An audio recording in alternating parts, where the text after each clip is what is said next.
Good morning, students.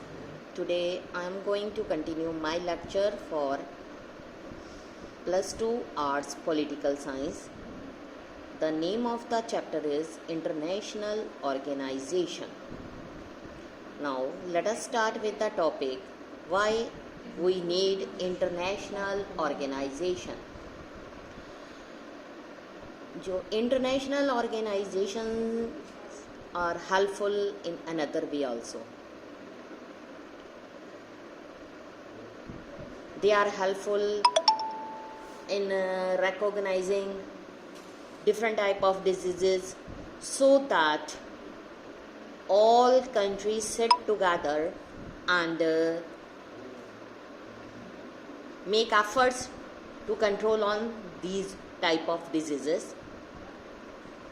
For example, in today time, corona disease that is spread in all over the world, and it is the responsibility of all countries to find out the solution of these type of diseases.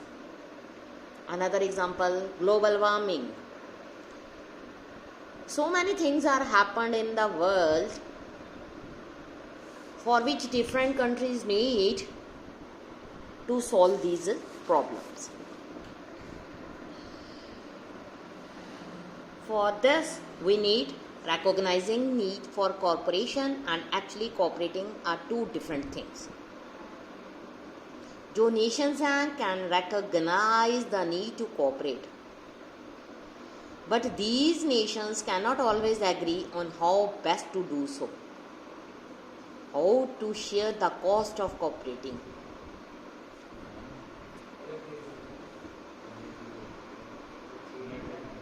How to make sure that the benefits of cooperating are justly divided, how to ensure that others do not break their end of the bargain and cheat on an agreement. In सब के solution के लिए we have an international organization that is known as UN, United Nation Organization. जो United Nation Organization है can help to produce information, ideas, how to cooperate with each other. It also provides mechanisms, rules, bureaucracy, so that जितने भी members country हैं more confident हों that cost will be shared properly. जो benefits हैं fairly divided between different countries.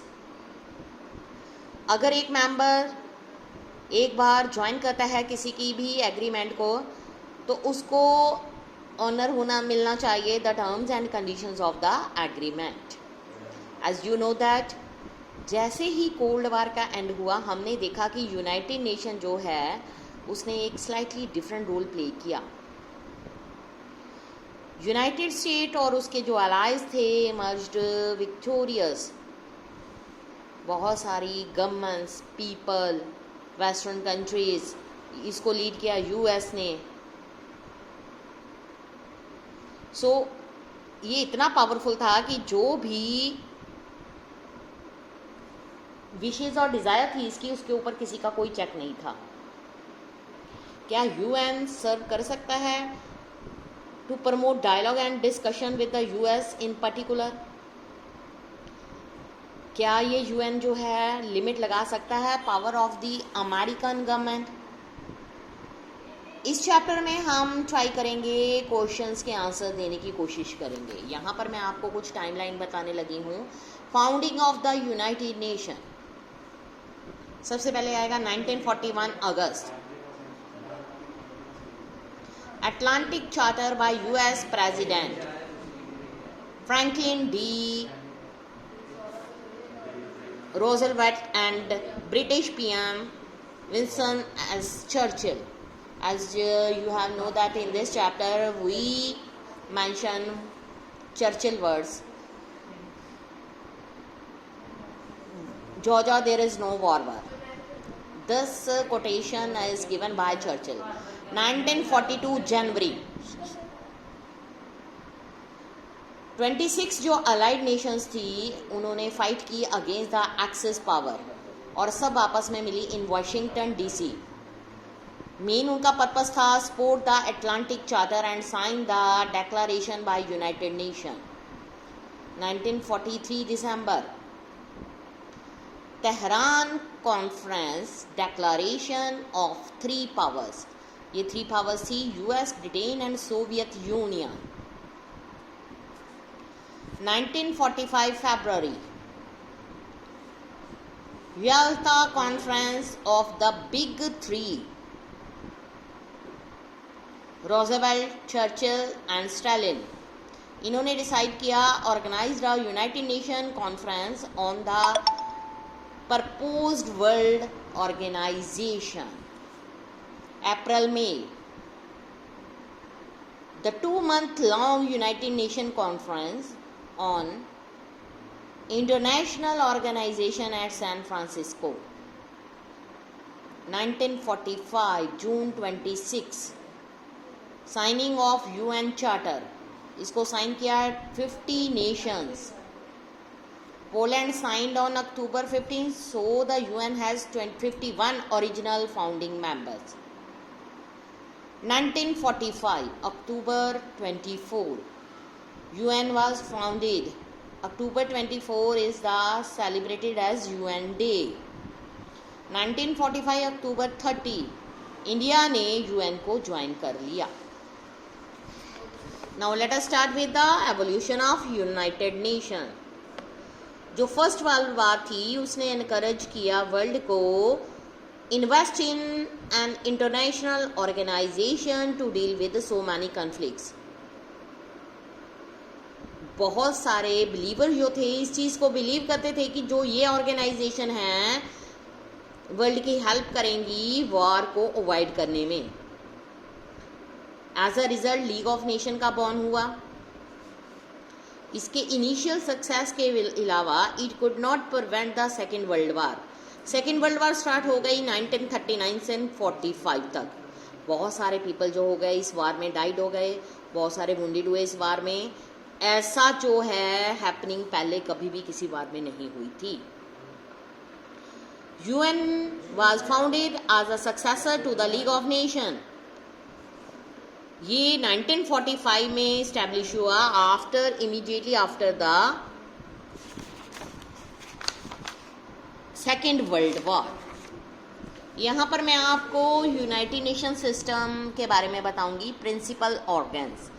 सबसे पहले हम study करेंगे about security council. Security council में 15 मेंबर्स हैं, 5 परमानेंट जिनके पास वीटो राइट है, 10 elected by general assembly. 2 years की टर्म के लिए उनको इलेक्ट किया जाता है, लेकिन जो डिसीजंस हैं binding on all United members. Research training institute, example research institute for social development. Security council के बाद आएगा जनरल असेंबली। इसमें आएगा representative of all 192 member state. Her member state की अपनी एक वोट होती है। मेजर डिसीजन जो हैं 2/3 मेजोरिटी उनके लिए चाहिए, अदरवाइज सिंपल मेजोरिटी चलेगी। जो डिसीजंस हैं वो जितने भी यूएन के मेंबर्स हैं उनके लिए बाइंड नहीं होंगे। उसके बाद नेक्स्ट आएगा subsidiary bodies, committees, ad hoc bodies. Next आएगा related organisation, organisation for the prohibition of chemical weapons. Economic and Social Council, जो मेंबर स्टेट है इलेक्ट की जाती है जनरल असेंबली, वो 3 इयर्स की टर्म के लिए ओवरलैप की जाती हैं। इसमें 54 सीट्स होती हैं जो जियोग्राफिकल रिप्रेजेंटेशन पर डिपेंड करती हैं। नेक्स्ट है रिलेटेड ऑर्गेनाइजेशन, इसमें आएगा वर्ल्ड ट्रेड ऑर्गेनाइजेशन WTO। उसके बाद नेक्स्ट है subsidiary bodies, military staff committee, international criminal tribunals, former Yugoslavia, Rwanda, peace keeping operation missions. Related organisation international atomic energy agency IAEA reports to both the Security Council, General Assembly.